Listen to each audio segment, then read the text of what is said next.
सुन रहे हैं एजी एंटरटेनमेंट की धमाकेदार प्रस्तुति।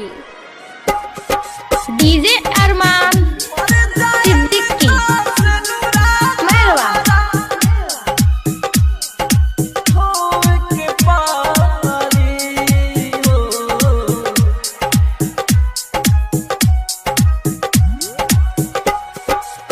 साचा कइले हो खब मोहब्बत रोए के परी,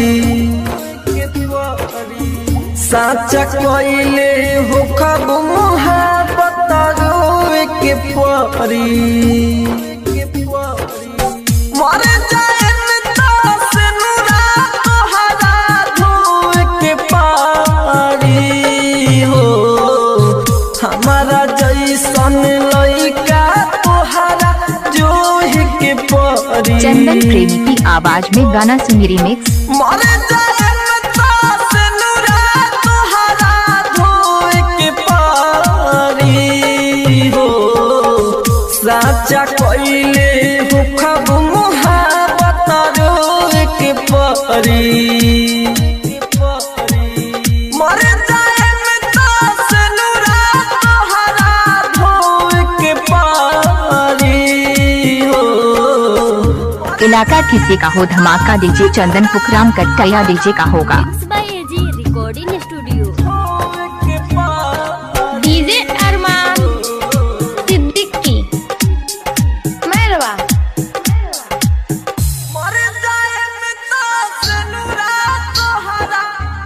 इलाका किसी का हो धमाका डीजे चंदन का होगा।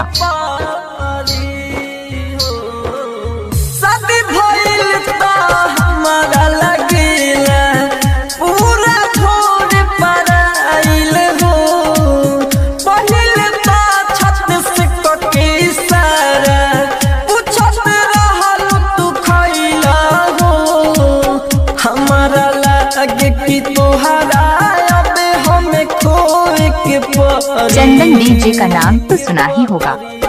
मर जाए से नूरा तोहरा धोए के पारी हो, साचा कइले हो खब मोहब्बत रोए के पारी।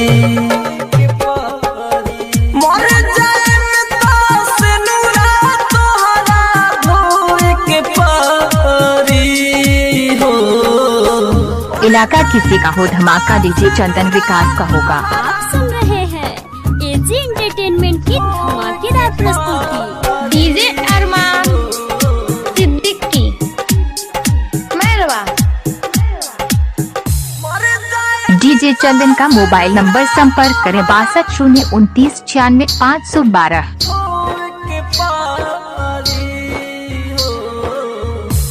विदेशी से काहे गोरी मुहावा फेर के रहेलू, राज राजधानी के पाके सुना उनके ओरी तू बाहेलू। मन बुझे नहीं बतिया तो हमारा सोए के परी। मर जाए से नूरा तोहरा धोए के पारी हो, साचा कइले हो खब मोहब्बत रोए के पारी। मर जाए से नूरा तोहरा धोए के पारी। चंदन प्रेमी का नाम